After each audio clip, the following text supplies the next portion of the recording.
coquillage nommé Bulle qui alla sur la terre. Pourquoi ris-tu, Faucon? Oh, ben parce que il est bien inutile de l'appeler, ton Gluck. Il est mort. Oh, oh, ne pleure pas, petite Bulle. Tu sais, il est mort d'indigestion. Il n'a pas souffert. Il sourit aux anges de mer qui viennent de l'emporter. Si tu veux mon avis, eh bien, il était un petit peu idiot, ce Gluck.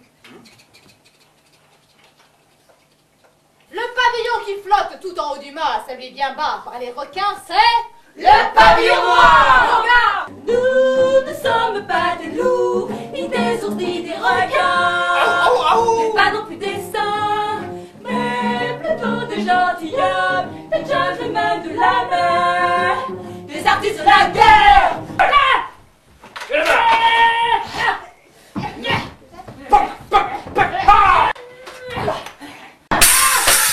Vive capitaine Miséricorde! Vive la désillusion!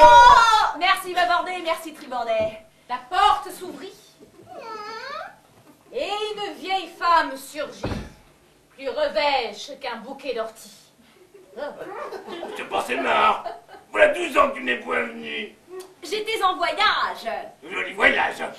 Entre quand même. La vieille maman enveloppa Bulle d'un regard venimeux.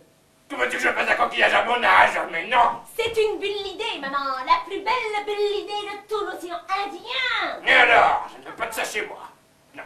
Elle vaut 200 pistoles pour le moins. 200 pistoles. Uh-huh. Mon aventure, tu as peut-être raison. Et puis, elle fera très bien sans mon buffet. Alors, sans vouloir donner très cher maman, collez à votre oreille cet objet précieux. Vous y entendrez la mer mieux qu'à bord d'un vaisseau de notre respecté souverain.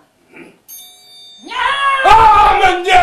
Voilà, mesdames, avant de s'évanouir et de choiroide sur le tapis. Le capitaine Miséricorde regarda Bulle, qui par bonheur était indemne.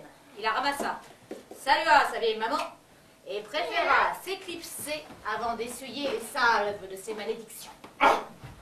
Mille millions, ça va! Te plaît, Béatrice, cette bulle si belle? Pour que mon père puisse la porter à mon oreille. Certainement, certainement, oui, tu l'auras, ma chère enfant.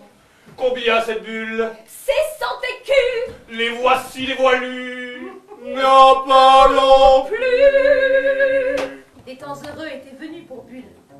Auprès de Béatrice, elle toucha enfin au charme tant vanté de la terre. Bulle regardait les fleurs s'épanouir dans leur vase de cristal, leur parlait. Mais jamais les fleurs ne lui répondirent. Elles étaient mortes. Leur assassin s'appelait Béatrice. Coquillage! Coquillage! Alors, c'est que nous ne sommes pas si loin de la mer! Mais qui part de vient de se voir? Du panier! Coquillage! Est-il bête ce gros coquillage? Qui êtes-vous? Oh, mais nous sommes nous! Mais c'est ça, d'où? Mais nous, c'est nous! Enfin, tu ne nous reconnais pas! Nous sommes des filles de Claire! Nous sommes la douzaine! Des films de Claire. Oh, les coquilles! Aurais-tu oublié la mer? Mais nous sommes des huîtres! Nous sommes des huîtres! Nous sommes des huîtres! Nous sommes sublimes! Sublimes! Nous sommes splendides! Splendides! Bientôt nous entrerons dans le succès! Comme dans des beurres, facilement, un instant d'éblouissement! Une louchette d'applaudissements! Et nous voici les huîtres au firmament!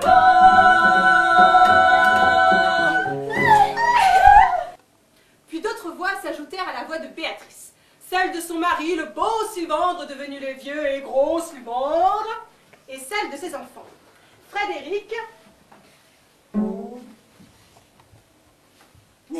et Sophie. Ils devinrent ses enfants querelleurs, criailleurs exécrables. L'armoire s'ouvrit un beau matin, et les faces grimaçantes de Frédéric et Sophie apparurent à Bulle.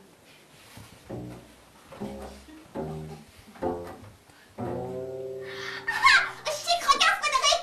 Dans l'armoire, il y a un gros coquillage! Café! Oh, ben, ce serait pas amusant longtemps de le casser. Oh non,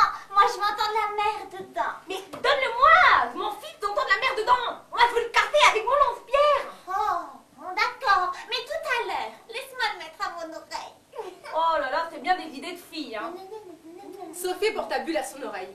Morte pour morte, Bulle décida de mourir en toute honnêteté. Elle avait trop menti sur cette terre de compromis. Elle ne décida pas pour se sauver de se concilier les grâces de Sophie. La petite fille hurla de terreur et Bulle retomba dans l'armoire. Mais t'es folle, t'aurais pu le casser. C'est moi tout seul qui dois le casser. Oh, Frédéric, dans le coquillage, j'ai entendu le cri du loup-garou. Oh, et mon œil. Eh ben, écoute-le toi-même si t'en as le courage, capon. Frédéric prit Bulle, et Bulle, héroïque, lui corna dans l'oreille l'épouvantable ricanement du diable. Le petit garçon pâlit à son tour et bredouilla. Ah, Sophie, moi, dans le coquillage, je viens d'entendre ricaner le diable. Ah, bah tu vois. Cette coquille est possédée du démon. Oui. Je vais la casser pour tuer Satan en même temps qu'elle. Ah oui. Vas-y, Frédéric, casse-la. Vas-y. Frédéric projeta Bulle au dehors. Ainsi s'achevèrent les aventures d'une jeune fille nommée Béatrice, tout comme la femme du beau Sylvain et la maman de Frédéric et Sophie. Un chien qui gambadait par là renifla Bulle et s'approcha de Bulle.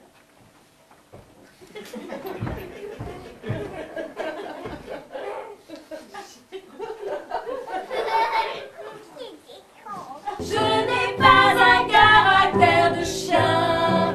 Ben nous voyons. Au contraire, je suis utile à quelqu'un. Et si quelqu'un s'appelle Petit Pierre? Petit Pierre fut l'ami de Bulle, Son seul ami. Elle apprit ainsi que sur la terre, tout être a droit à un ami. Les gens qui n'en possèdent pas l'ont pourtant vu passer. Mais ne l'ont pas retenu, ou n'ont pas su qu'il s'agissait de lui. Le petit sou se promena beaucoup avec Bulle, et il lui apprit à entendre la terre. Et Bulle s'aperçut qu'elle n'avait jamais entendu la terre de cette façon. Une nuit, que Petit Pierre dormait tout barbouillé de clair de lune,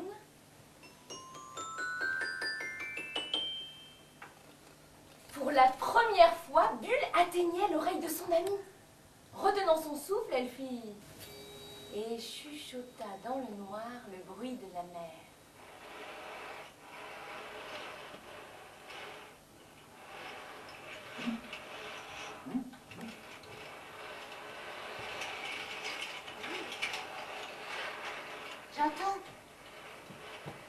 J'entends la mer.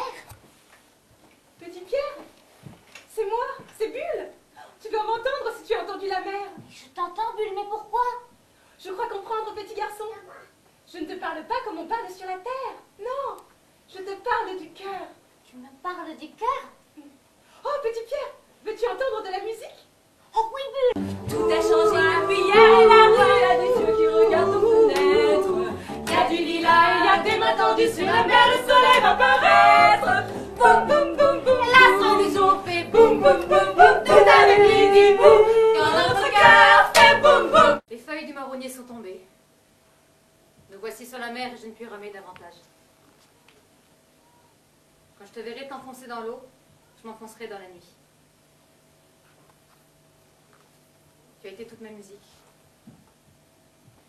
Et je te remercie encore des 60 années passées côte à côte. Nous avons été, ma Bulle, les meilleurs amis du monde. Une larme coula sur le coquillage. Pierre se raidit et bredouilla. Faut que je te rende vite à la mer. Si j'ai pas le courage de te jeter maintenant, j'aurai la lâcheté de te garder quelques jours encore et il sera trop tard et les hommes te reprendront. Bulle,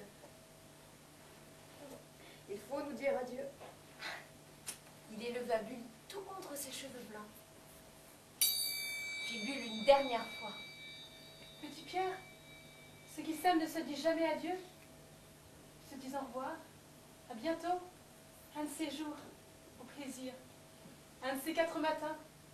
Voilà ce qu'ils se disent quand ils s'aiment. À bientôt, Bulle. Quand tout fut fini, Pierre repartit et murmura en regardant le nuage. À bientôt. Au plaisir. Un de ces 4 matins.